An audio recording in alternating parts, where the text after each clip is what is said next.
The talks over the rent they're refusing to pay at the Ricoh Arena have stalled. Now there's been another development in the long-running financial saga of the Sky Blues. The club has failed to file their accounts and has had a transfer embargo placed on them by the Football League. Let's talk to the Chief Exec, Tim Fisher, who joins us on the show this morning. Tim, good morning.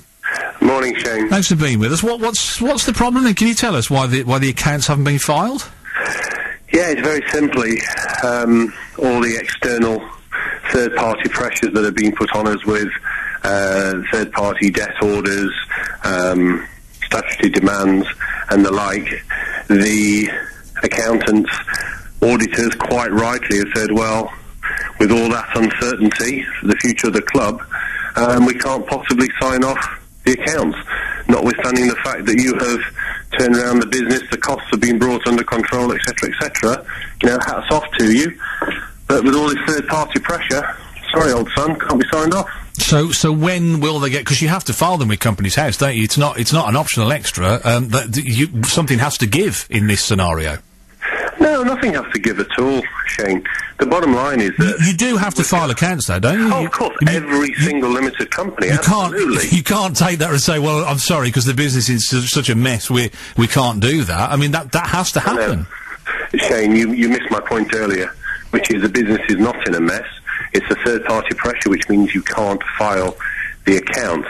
Now, my point when you say third-party pressure, you mean people who you owe money to want their money? Is that what you're talking about? Well, the pressure is brought in on third-party debt orders placed against Huddersfield, the Football League, to name but a few, and a mad scramble to try and get cash.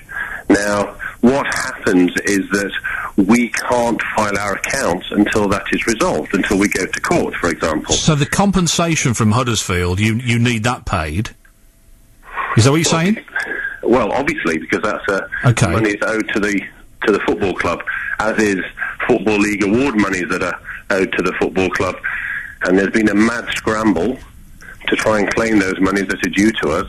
And quite rightly, our auditors are saying, well, that needs to be resolved.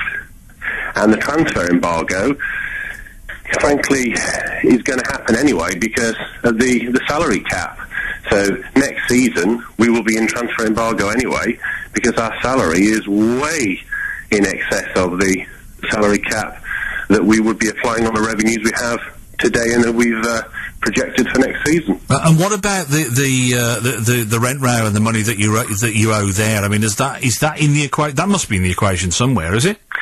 It's in the equation, but it's not the real challenge. The real challenge, and yes, negotiations have stopped and there is unbelievable pressure in the system.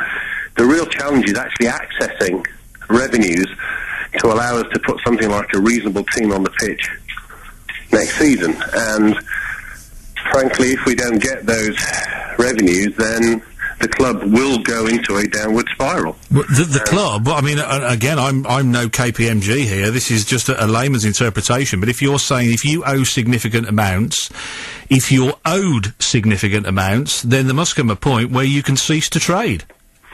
I think that's a very valid comment. And as I say, we are under unbelievable pressure, Shane. And I don't mince my words, as you know. So everybody should be clear. We are very focused on the challenge, but the external pressures that have been brought to bear put us in a very difficult position. You see, Shane, normally a football club would go into administration because of internal pressures. Can't get its house in order with regard to costs or cash flow. Yeah. But this is not internal pressure. This is external. How far away are you from insolvency then, do you think? Good question. Given, and I know it's a bit of how long is a piece of string, but given that if nothing changes, if everything continues on the level as it is now, Tim, how long have you got? That's a great question, and it's not so much how long is a piece of string, it's how long do our lawyers' patience, how long does it last? So we talk to them every day, we talk to our insolvency practitioner every day, and they are deeply concerned. And they're deeply concerned for a number of reasons. Now, to be clear, we had all our bank accounts frozen this week, and still the big, bad Mayfair-based hedge fund made sure that payroll was made. So they worked with their bankers, we worked with our bankers, and all the lads and lasses in the club, all the players, everybody got paid. So we're working under incredible pressure to ensure that we try and keep business as usual. You're saying, though, and you're painting a picture that says that these pressures are external, but of course the real argument is a lot of these pressures are external. You have failed to keep costs under control because you're not paying your rent, and so, you're kind of writing that off out of the equation, but it is part of the equation, Tim, isn't it? Look, we were very happy to agree £400,000 per year rent, and I've gone on the record so many times, I'm sky blue in the face. It's all about revenues. If we don't get the business model right now, then we will fail in 6 months or 12 months.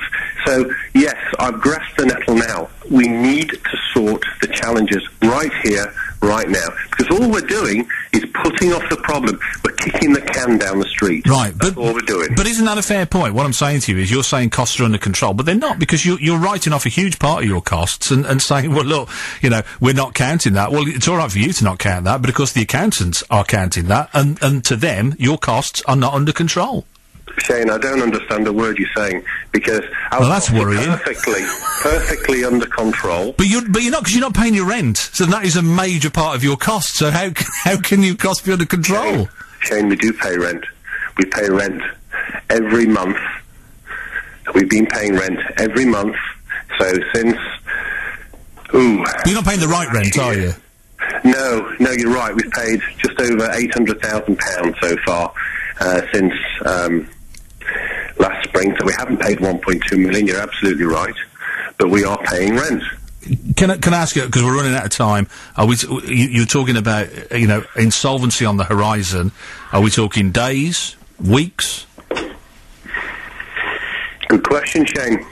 Good question, and that will be discussed again today, and it will be discussed again on Monday.